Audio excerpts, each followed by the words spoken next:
shrine of steel, the V8 trembles like an animal.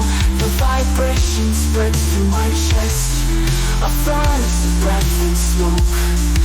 300 horses devour the darkness without remorse.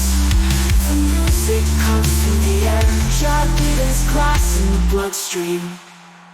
She walked with me in silence, her gaze as hollow as distance, her body near yet vacant, as if her soul had departed.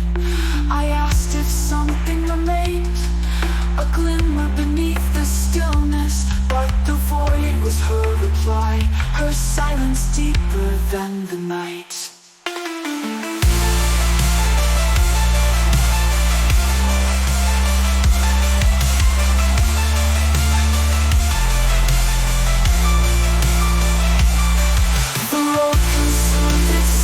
Devouring horizon after horizon, the distance pulls my veins, dragging me further from the earth. The engine roared like hunger, a prayer without absolution, and I longed to vanish, to flee beyond the pale of the moon.